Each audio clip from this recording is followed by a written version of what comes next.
안녕하세요. 절대값TV의 명품 PD 한PD입니다. 자, 오늘 이 시간도 앞으로의 시장, 특히 요즘 최근에 변화의 조짐이 급격하게 보이는 인천 시장, 특히 연수구의 송도 아파트 시장에 대해서 우리가 한번 살펴보겠습니다. 최근에 우리가 그 시장을 볼 때는 어떠한 그 시각을 가지고 봐야 되냐면, 어떠한 그 어떤 흐름을 가지고 봐야 되냐면, 작은 파도를 보시면 안 돼요. 작은 파도, 잔파도.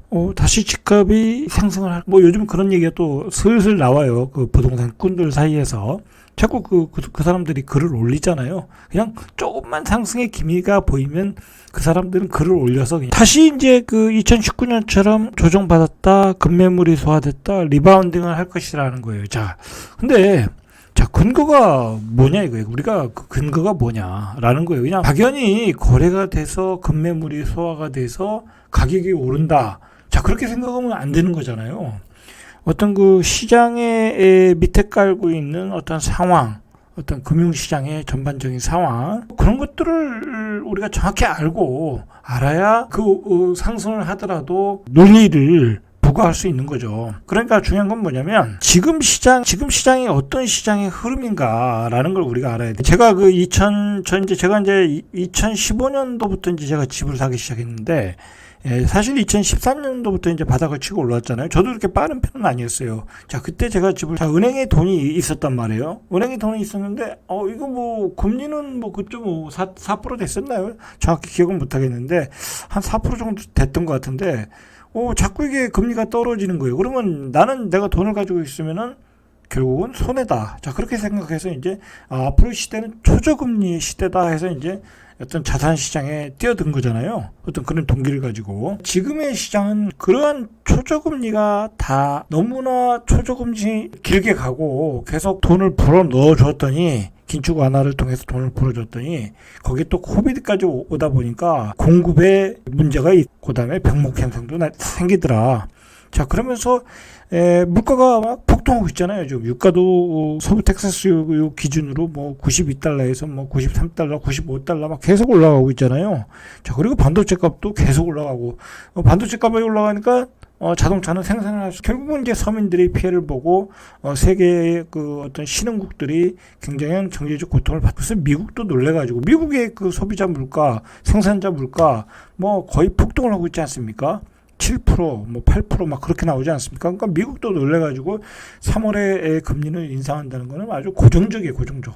얼마나 더 올릴 거냐. 요즘은 그래서 이제 빅스텝이 나오는 거 아니에요? 그냥 한꺼번에 확 올릴 것이라는 얘기도 나오고, 올 한 해 왕창 올릴 것이다. 최고 8번까지 올릴 수도 있다라는 얘기가 나오고 있지 않습니까? 지금의 그 환경이 바뀌었다라는 거예요, 지금. 판이 바뀌었다라는 거예요.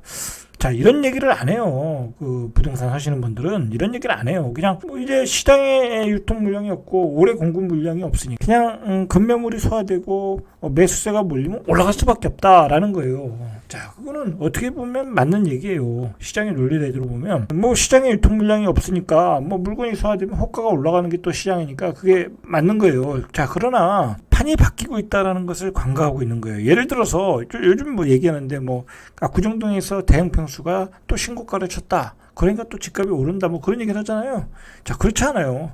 압구정동과 예를 들어 강북에 있는 8억대, 6억대 아파트는 상관이 없는 거예요. 압구정동에서 80억을 살 수 있는 사람들은 어쩌면 줄 서 있는지도 몰라요. 그죠? 돈 많은 사람들이 사고 싶어 하는 집이니까. 그 사람들은 대출받아 사는 게 아니잖아요. 대출받아 사는 집은 상황이 틀리다라는 거예요. 이제 그런 양극화 현상이 보여지기 시작하는 거예요. 그렇지만 결국 강남도 떨어지겠죠. 전체적인 분위기에 의하면. 그 사람들이 꼭지 잡을 수도 있는 거고. 그리고 금리가 올라갈 때 오히려 집값이 올라갔다. 여러분 생각해 보세요. 그 경제가 좋을 때 금리가 올라갈 때는 상관없어요. 그리고 집값이 저렴한 단계에서 금리가 올라갈 때는 그게 금리가 올라가더라도 금리가 올라가는 거에 대한 것보다 더 많은 이익을 주기 때문에 사람들이 과감하게 매수를 해요. 그리고 경기가 좋아지니까.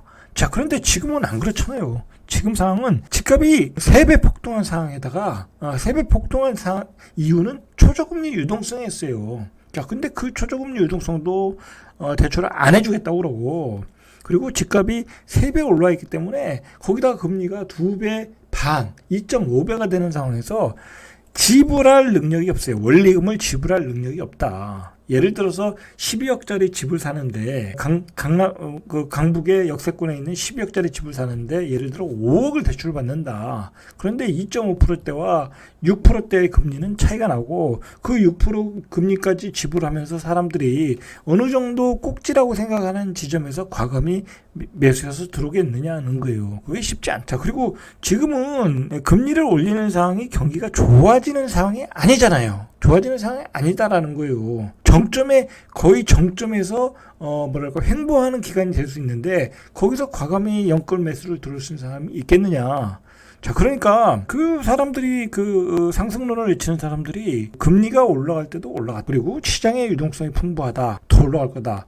자, 제가 보기에는 그건 새빨간 거짓말이다라는 거, 새빨간 거짓말. 설령 거기서 어떤 대선 이후에 약간의 어떤 기술적 반등, 어떤 속임수 반동이 나오면 제가 누누이 얘기하지만 집을 특히 다주택까지 가지고 계신 분들은 거기다 그냥 때려버리는 거예요. 거기다 고점 매도를 하셔야 되는 거예요. 그리고 무주택자는 앞으로 가격이 올라온더라도 절대 제가 뒤에서 이제 자세히 이야기하겠지만 이제 청약의 기회가 넓어지고 있다라는 거예요. 이제 집값이 어느 정도 고점이라는 게 형성되어 있기 때문에 지금 이제 분양가들이 이제 오늘 얘기하는 주제의 송도 아파트의 경우에도 분양가가 이제 9억 정도에 나오는 경우가 있거든요. 자, 9억이 넘으니까 사람들이 못 들어오더라는 거예요. 이제 몸을 사리더라. 자, 그리고 대출이 안 나오니까 기본적으로 그만큼 일반 서민들이 9억이라는 집을 사기가 쉽지 않다라는 거예요. 대출을 안 끼면.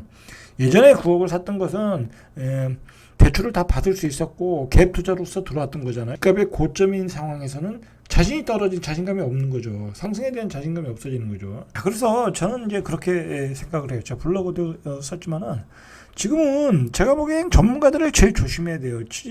이 부동산 전문가들이라는 사람들이 대부분이 부동산으로 먹고 사는 사람들이잖아요. 그러면 그 사람들이 지금까지 어떻게 했어요? 맨날 그 사람들을 제가 폄하하거나 욕하는 게 아니에요. 그 직업이니까. 그 사람들은 계속해서 자기의 수강생들 아니면 투자자들한테 계속 집을 사라고 했는데 어느 날 갑자기 예를 들어 작년까지는 아니죠. 작년 12월 달까지 예를 들어서 계속 집값이 오른다고 강의를 했는데 올해 집값이 폭락합니다. 라고 얘기할 수 없잖아요. 그렇게 얘기할 수가 없는 거예요. 그 사람들 입장에서는. 왜냐면 올해 폭락하니까 집을 파세요. 라고 얘기해야 되잖아요. 근데 지금 팔립니까? 안 팔린다. 지금 거래가 안 된다. 2월달 지금 거래량이 올해 서울 2월달 거래량이 아직 통계가 날짜도 아직 안 됐고 반밖에 안 됐으니까 아직 더 나와야 되겠지만 169건이에요. 서울이. 그러면 잘 돼야 1000건이란 얘기잖아요. 그죠? 2월달 거래량이. 이거 심각한 상황이 가격이 떨어진 상태에서도 거래가 죽었다라는 거예요. 그러면 이게 앞으로 하락이 나타나니까 집을 매도하세요. 그게 되겠습니까? 그렇게 말 못한다는. 여러분들은 앞으로 충분히 저렴하게 살 기회가 오고 있는 징후를 제가 설명해 드리겠습니다. 어떻게 오고 있는지. 자, 이게 이미 이제 대구는 이미 가보세요. 미분양 나오고 있잖아요. 이제 자기가 그 미분양 나는 지역에 분양 받고 싶으면 분양 받으시면 돼요. 분양가에 사셔야 될 거 아니에요. 그거는 어쩔 수 없잖아요. 분양가에 사셔라. 그거는. 그리고 더 싸게 사고 싶으면 기다리셔라. 마피가 나올 수도 있거든요. 입지가 떨어지는 지역. 그리고 입지가 좋은 지역은 더 싸게 나올 수 있다. 자, 대구시장에서 이미 그걸 자, 세종에서도 그걸 보여주고 있어요. 세종에서도 지금 심지어 2억, 2.5억, 3억까지도 빠지는 경우가 있잖아요. 1억에서부터 3억까지. 자, 그러면 그때를 기용해서 사셔라. 충분히 살 기회도 있고. 그리고 세종은 대구처럼 미분양이 나진 않아요. 그 차이가 있어요, 분명히. 그리고 세종에서도 충분히 이제 분양받을 기회가 있다. 저렴하게 살 기회가 있다라는 거예요. 근데 왜 거기다 대고 집값이 오른다고 거기서 또 연끌 매수하라고 부채질하는 것은 문제가 있다라는 거예요. 제가 얘기하는 건. 자, 그래서 제가 항상 얘기하지만 지금의 무주택자들 아니면 교체하고 싶은 분들은 지금 부동산 전문가 말 들으시면 오히려 당할 수 있어요. 제가 보기에. 자, 당하지 말고 시장을 객관적으로 보고 청약의 기회를 통해서 교체 매매를 하시고 청약을 받으라는 거예요. 특히 무주택인장 경우에는 절대로 구축을 사거나 그러실 필요가 없어요. 청약을 지금의 환경이 어느 정도의 환경이냐면 신문에 이런 표현이 요즘 나오고 있어요. 빅 스텝. 자, 금리를 왕창 올리겠다. 지금 뭐 3월달에 0.5포인트로 올린다는 것은 사실은 엄청난 시장에 충격을 주는 거예요. 아직은 우리가 지금 그걸 이제 적용을 안 해서 우리가 알 수는 없지만 0.5% 올린다는 것은 이제 금융시장이 굉장한 어떤 그 혼란이 올 수밖에 없어요. 자, 우리는 이미 올리고 있잖아요. 그래서 우리 주담대가 지금 상당히 한 5.23%까지 나온다고 그래요. 하단이 3.58에서 5.23, 평균 한 4% 정도 나오고 있거든요. 주담대가. 카카오뱅크 같은 경우에 3% 초반대까지 나온다고 하는데 일반 은행의 기준으로 보면 5%대. 자, 그럼 우리도 금리를 올리면 7%까지 나온다. 자, 거기에 이게 지금 문제가 되는 게 뭐냐면 올해 이제 추경 예산을 많이 잡고 있거든요. 적자 추경. 뭐 올해 돈이 많이 들어갈 일이 많잖아요. 코로나 때문에. 자, 그래서 최대 50조까지 나오면 우리 금리는 더 올라간다. 왜냐면 국채를 많이 발행을 해야 되다 보니까 그게 우리 시장에서 소화시키려면 금리를 올려야 될 거 아니에요. 7%까지 나온다. 이러한 상황이다. 여러분 7% 받고 5억 이상 대출 받겠습니까? 이자만 해도 한 3천만 원? 뭐 그 정도 될 것 같아요. 이자만 해도. 여러분 3천만 원 내고 살 수 있겠습니까? 월 한 250, 300씩 내고 집 살 수 있겠냐고요. 그렇게 살 사람 별로 없어요. 샐러리맨이라고 해도 대기업에 다녀도 그거 쉽지 않다. 그런데 여기서 집을 사라. 말이 되냐 이거죠. 저는 말이 안 된다고 봐요. 이 세상에 그 어떤 순리라는 게 있거든요. 순리. 아무리 무슨 뭐 올해 집값에 올해 공급량이 모자라니까 유통시장에 공급량이 모자라니까 적정 가격이라는 게 있고 어떤 시장이 많이 오르면 시세가 많이 오르면 그 사이클상 떨어질 수밖에 없어요. 이제 가격의 임계점이라는 게 있어요. 구매력의 임계점이라는 게 있다라는 거예요. 이게 2000한 15년 이후에 우리 그 부동산 업계에서 이 데이터를 중심으로 어떤 그 부동산 시장을 해석하는 과정에서 이 공급 물량을 가지고 해석을 하는 게 굉장히 어떤 대세였거든요. 그런데 그게 이제 어느 시기에 어떤 그 시장이 어떤 그 평온하게 갈 때, 문제가 없이 상승할 때는 그게 맞아요. 그러나 이게 어떤 상승의 정점에서는 그게 꼭 맞는다고 우리가 보장할 수가 없는 거예요. 자, 그걸 맹신하면 안 된다는 거예요. 공급량이 모자르니까 또 오른다. 가격과 상관없이. 자, 그게 과연 그렇게 되겠냐 이거예요. 그렇지 않다. 집값이 비싸면 빌라로 가서 살 수 있는 거고, 서울에 못 살면 경기도로 가서 살 수 있는 거고, 그렇게 밀려 나가는 거예요. 자기 돈에 맞추어. 그렇게 해서 소화해 나가는 거예요. 서울 같은 경우에도 이 3억 빠진 금매가 나와도 썰렁하다. 송파 헬리오시티의 올드로 한 건 거래됐다. 이 송파 헬리오시티 같은 경우가 굉장히 인기 아파트잖아요. 자, 얼마나 많은 사람들이 살라고 하는 아파트였어요. 자, 올해 들어서 한 건 거래됐다. 자, 이거 생각해볼 문제라는 거예요. 생각해볼 문제. 가격적인 부담을 느끼고 있다라는 거예요. 가격적인 부담을. 제가 몇 주 전부터 이야기했을 거예요. 세종, 대구, 그다음 하락은 어디냐. 자, 인천이라고 제가 얘기를 했어요. 그리고 제가 인천 다음에 어디냐, 부산이 될 가능성이 많다고 얘기했어요. 아마 이제 부산을 다음 시간에 한번 이제 살펴보면 돼요. 자, 인천을 보면은, 자, 일단은 그 15일에 한국부동산원이 서울 아파트 가격을 조사한 결과 매매 가격이 등락 없는 0% 약보합을 기록하고 있어요. 자, 지방에서는 대전 집값이 0.08 하락으로 전환을 했고, 2018년 6월 이후에 43개월 만에 하락 전환했고, 대구도 하락 전환 0.22%, 세종은 마찬가지고, 자, 그 다음에 인천이 하락을 하고 있다. 자, 이게 이제 그 케이블 리본의 매매 증감 지수인데, 자, 보시면은 인천이 0.08, 아직은 상승 중인데 상승폭이 이렇게 축소되고 있다라는 거예요. 자, 보시면 중구도 보합, 동구도 보합, 미추홀은 0.04, 아직은 하락 추세에 있다는 거, 하락 추세. 자, 전세 증감을 보시면 하락의 추세가 조금 더 짙어지고 있어요. 자, 하락의 추세가, 자, 계양구 같은 데가, 서구 같은 데가 이제 마이너스가 나는데, 특히 서구는 이제 검단이 거기 옆에 있잖아요. 그러다 보니까 이제 급격하게 떨어질 수가 있어요. 인천을 보시면 이게 이제 입주 물량이거든요. 인천 입주 물량인데, 이 적정 물량이 14,745가구인데, 2023년의 물량이 2022년에 물량이 32,900가구, 그 다음에 2023년에 4만 가구. 이게 이제 통계에 잡힌 것만 이 정도예요. 그러니까 이게 막대기가 더 길어질 수 있어요. 그리고 2023년에도 17,980가구. 그러니까 이 막대기가 앞으로 계속 커지기 때문에 더 많은 물량이 지금 입주 물량으로 기다리고 있다. 입주 물량이 이렇게 많이 나오고 또 이게 분양 물량도 계속 많이 나오고 있거든요. 이렇게 되면 분양 물량과 입주 물량이 치여서 전세 가격이 떨어지고, 전세 가격이 떨어지면 당연히 이제 매매 가격도 떨어지는 패턴으로 간다. 결국은 대구처럼 가는 거예요. 대구처럼. 대구 시장에서 지금 벌어지는 상황들이 어떤 그 선행 지표가 되고 있는 거예요. 선행 지표. 그리고 세종시장에서도 벌어지고 있는 일들이 선행 지표가 되고 인천이 작년에 거의 상승률이 1위였어요. 인천 연수구 집값이 지난해 한 33%가 올랐어요. 자, 연수구의 2월 첫째 주가 떨어졌어요. 0.01%가 떨어졌다. 그래서 연수구가 3주 연속 떨어지고 있어요, 지금. 자, 역시 대출 규제와 어떤 매수세, 얼어붙은 매수세. 자, 송도도 직격탄을 맞고 있다라는 거예요.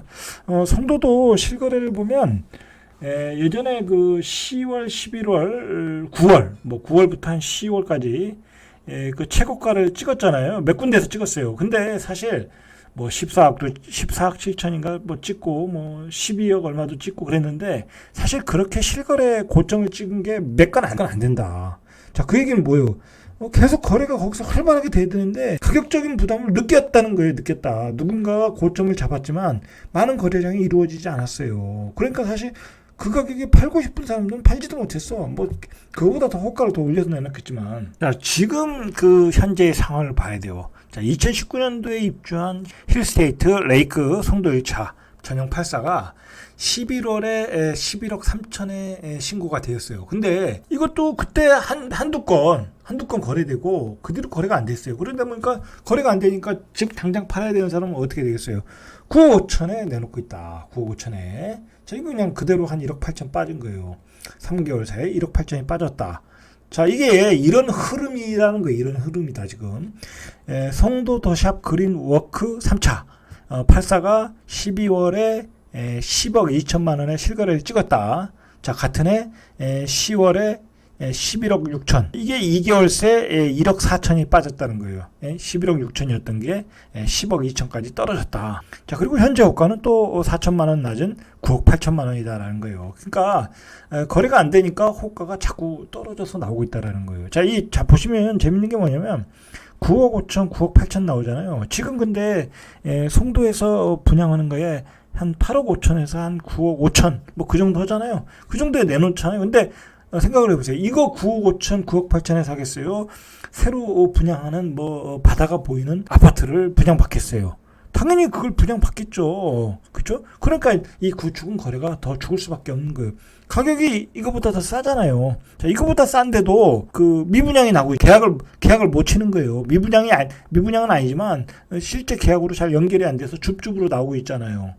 자, 그런 문제가 있더라는 거. 그러니까 실제 송도의 아파트들은 구축들은 그 분양의 어떤 그 시장에서의 어떤 경쟁률 그 계약 상황에 따라 가격이 더 낮아질 수가 있다라는 거예요. 지금 실제로 송도에서 9억 5천은 부담스럽다라는 거예요. 분양가 자체도. 자, 이런 걸 통해서 이제 가격이 어떤 그 평균 가격 기준점을 찾고 있는 거예요. 그래서 제가 항상 그 분양 시장에서의 그 어떤 그 반응, 청약하시는 분들의 어떤 계약률, 반응, 경쟁률 그런 걸 통해서 어떤 그 지역의 아파트의 가격을 잡아내는 가장 그 어떤 방법 중에 하나이다라고 봐요, 저는. 자, 심지어는 이게 그렇게 입지가 좋은 아파트는 아니에요, 이거는.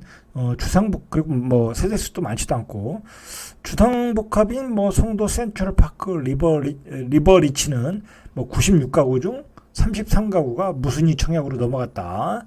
자, 이게 지금 84가 분양가가 8억 5천이에요. 별로 입지도 않은 좋은데 분양가는 또 비싸. 사람들이 계약을 안 하겠죠? 그러니까 지난해 10월부터 지금까지 네 번째 무순위 청약이라는 거예요. 이런 건 이제 장기적으로 미분양이 갈 수 있는 거죠. 비싸면 이제 송도도 안 팔린다. 이제 송도 같은 경우에는 이 청약의 기회가 높아지고 있어요. 그러니까 뭐 이제 송도는 인천의 강남이잖아요. 앞으로도 분명히 살기 좋아질 도시예요. 개인적으로도 좋아하는 도시이고. 자, 여러분 송도에 살려고 하시는 분들은 이제 청약의 기회를 누리셔야 돼요. 자, 근데 앞으로 뭐 이 분양가가 또 너무 비싼 게 아니냐 그러실 필요 없어요. 분양가는 어쩔 수가 없어요. 이거 뭐 우리가 조정할 수 있는 것도 아니고 뭐 그렇다고 낮춰줄 수도 있는 거 아니고 기업이 어떤 그 이윤을 생각해서 내놓는 기업의 이윤과 구축의 가격을 비교해서 내놓는 거기 때문에 인정할 수밖에 없어요. 그러니까 분양가가 더 낮아져야 된다. 뭐 그렇게 생각하고 또 분양 안 받으시는 분들이 있거든요. 절대 그러시면 안 된다. 안 된다. 오히려 이런 기회를 통해서 왜냐면 뭐 가격이 뭐 떨어져도 뭐 예를 들어 14억 7천까지 가지는 않겠지만 현재 상황으로서는 가지는 않겠지만 지금 분양가보다는 뭐 떨어지진 않지 않겠냐. 신축으로 분양받았을 때는 그 가격이 떨어지진 않지 않겠냐. 예를 들어서 뭐 송도 이 SK뷰, 럭스오션 뭐 이런 아파트들은 분양 가격이 이하로는 떨어지지 않겠죠. 새 아파트에다가 입지도 좋고 바다뷰도 보이고 그러면 자, 이 아파트도 좋은 아파트인데 자, 주택 절반이 넘는 주택 타입이 1순위 마감을 하지 못했어요. 그러니까 분양가가 비싸다는 거예요. 비싸다. 인천 분들이 생각하기에는 분양가가 비싸다. 왜냐면 인천 분들은 뭐 자기 집을 판 게 아니잖아요. 그죠? 자기 집을 팔고 분양을 받는 게 아니잖아요. 그리고 어떤 그 가격이 높았던 것을 봤지, 어떤 몇 번 거래가 된 걸 봤지, 그게 뭐 많이 거래된 것도 아니고 회전된 것도 아니고, 그러니까 이 가격이 낯설은 거예요. 9억 5천이. 국민평형으로 불리는 8사도 테라스형을 제외한 6개 주택 전체가 1순위 마감을 못했다. 자, 2순위에서도 평균 경쟁률이 2대1이에요. 자, 그러니까 인천에서 분양 받으실 분들은 분양 받을 수 있다. 자, 이렇게 되면 어떻게 했어요? 구축의 시장은 죽는다라는 거예요. 구축의 시장은. 구축의 효과는 내려갈 수밖에 없다. 자, 그렇게 보시면 돼요. 시장에. 자, 이제 이게 이제 전국적으로 집값이 이제 확산되는 건데 이제 강남의 집값도 수치상으로 꺾였어요. 꺾였다고 나오겠어요. 물론 이제 뭐 이 압구정동에 어디 뭐 80억짜리 신고가 이런 거 나오고 뭐 이제 잠실주공 5단지가 뭐 재건축이 또 계획이 발표했고 뭐 그러면서 약간의 재건축 시장에서 반등이 나올 수는 있는데 자, 그것도 잠시라고 보시면 돼요. 한계가 있어요. 그리고 재건축 초과 부담금 자체가 너무 커요. 뭐 3억에서 8억까지 나오고 있거든요. 그럼 내가 재건축 아파트 사고 분양을 받아도 뭐 3억에서 8억을 또 내야 돼요. 그거 쉽지 않다라는 거예요. 쉽지 않다. 자, 그러니까 하여튼 재건축의 이 대선 이후에 재건축 규제 완화로 인해서 어떤 그 거래가 될 수는 있지만 전체적인 분위기 자체는 강남도 하락 추세로 들어갔다라고 보시는 게 나을 것 같아요. 이렇게 강남 사고가 1년 8개월 만에 하락으로 돌아섰다. 뭐 그리고 이런 지방 아파트들, 예를 들어 뭐 경주시, 이제 이런 지역들은 이제 다 미분양이 나는 거예요. 자, 이런 지역들, 뭐 이 소도시라고 그래야 되나요? 뭐 30만에서 50만의 도시들, 이런데 또 투자자들이 분양권 많이 들어갔거든요. 자, 이런 분들이 이제 힘들어지는 거예요. 왜냐면 그 분양권을 입주시에 실수요자가 사줘야 되는데 실수요자가 사진 않겠죠. 이렇게 미분양이 나는데 그걸 프리미엄 주고 사겠냐네. 그러니까 분양권 많이 가지고 계신 분들은 빨리빨리 털어야 돼요. 털어야 된다. 안 그러면 입주 시에 대란이 온다. 그리고 요즘 최근에 입주 잔금이 안 나와요. 입주 잔금 대출이 안 나와요. 기존에 대출이 있으신 분들은. DSR 적용을 안 나온다. 그럼 대출도 안 되고 전세값도 굉장히 어려운 상황이 있을 수 있어요. 특히 그 분양권 많이 가지고 계신 분들은. 자, 이제 그 시장에서 그런 효율증들이 많이 나타나고 있거든요. 다주택자들, 그리고 많은 다양한 상품들을 가지고 계신 분들, 융자를 끼고, 이 부동산이라는 건 또, 하시는 분들이, 무리하게 막 투자하신 분들이 많거든요. 그런 분들이 여기저기서 휴일증이 좀 들리고 있어요. 뭐 해결이 안 돼가지고, 빵꾸가 나는 거죠. 자, 그리고 지금, 우리가 또, 심각하게 받아들여야 될 게 뭐냐면, 이건 이제 부동산 하시는 분들은 이런 얘기 절대 안 해요. 이런 거 가르쳐 주지도 않고 이제는 부동산 시장을 좀 폭넓게 봐야 돼요. 지금 우리가 적자가 지금 3개월째예요. 무역수지 적자가. 그리고 재정 적자도 뭐 계속 늘어나고 있고 그 늘어나는 폭이 지금 너무 크다. 자, 보시면 통합 재정 수지가 4년 연속 적자를 기록했는데 국제통화기금의 IMF의 권고로 통합재정수지를 도입한 게 이제 1970년 이후에 처음인데, 대선 이후 약 30조 원의 재정 지출만 확대된다고 해도 올해 통합재정수지 적자는 100조 원이다라는 거예요. 자, 이게 얼마나 심각한 문제냐면 무역수지 적자, 재정 적자. 자, 우리는 이렇게 되면은 우리의 돈은 가치가 없어지는 거예요. 우리의 돈은. IMF 같은 사태가 잘못하면 올 수도 있는 거 이게. 자, 4년 뒤에 국가 부채 비율 증가폭이 한국이 18%라는 거예요. 이게 이렇게 되면은 OECD 1위라는 거예요. 자, 한국의 국내 총생산 대비 국가 부채 비율이 2020년도에 47.9%, 2026년에는 66.7%, 18포인트가 급증한다. 올해 추경하는 예산, 재정 적자를 다 계산해 보면, 자, 거기다 대고 또 지금 무역 적자가 계속 된다. 이거 무역 적자가 왜 되고 있겠어요? 지금 인플레이션 때문에 그래요. 응? 우리도 수출을 많이 하는 나라인데, 그것보다 석유, 원자재를 들여와야 될 거 아니에요. 그게 비용이 더 많이 나가는 거야. 그러니까 인플레이션이 되면 우리 경제는 굉장히 어려워지는 거예요. 이게 인플레이션이 되면 뭐 집값이 오른다 그렇게 생각하시는 분들은 그건 망상에 불과하고 망상이고, 인플레이션이 되면 지금 우리가 돈을 무역 수지를 흑자를 낼 수가 없어요. 이렇게 되면 굉장히 어려운 상황이 왔다. 자, 이런 장기적인 전망, 우리가 결국은 우리 재정이 어려워지고 국가 부채 비율이 높아지고 그러면 어떻게 됐어요? 집값은 떨어질 수밖에 없어요. 왜냐면 뭐 기업이 생존할 수가 없는데. 자, 이 같은 증가폭은 비기축 통화국 17개국 중 가장 높다라는 거. 우리가 적자가 너무 크고 너무 크다라는 거. 뭐 무역 적자야 일시적일 수 있지만 재정이 너무 많이 나간다. 자, OECD 전체 37개국 중에서도 가장 자, 정리하겠습니다. 무엇이 최선인가? 여러분 이제 단순하게 어떤 전문가들이 얘기하듯이 뭐 공급 물량, 올해 공급 물량이 모자르니까 올해 올라간다. 그런 단기적인 전망만 생각하지 마시라는 거예요. 집은 이제 계속 사전 청약을 받기 때문에 내년에도 나오고 내후년에도 계속 이 청약 물량들이 나와요. 근데 지금 청약의 경쟁률이 어떻게 되고 있어요? 점점 떨어지고 있잖아요. 떨어진다는 얘기는 뭐예요? 내가 집을 살 기회가 많아지고 있다. 그런데 내가 왜 여기서 연끌을 해서 그 구축 썩다리 아파트를 살려고 그러냐? 그럴 필요 없다라는 거예요. 그리고 여러분, 강남의 집값 고가주택이 몇십억 갔다, 신고가치 갔다, 그런 거에 동의하실 필요 없어요. 그건 그들만의 세계고, 자, 그건 그 사람이 꼭지일 수도 있고 전체적인 문제가 아니다라는 거예요. 지금 전체적인 판은 시장의 금리가 폭등할 수 있다라는 거예요. 폭등할 수 있다. 그러니까 빅스텝이라는 말이 나오지 않겠습니까? 예?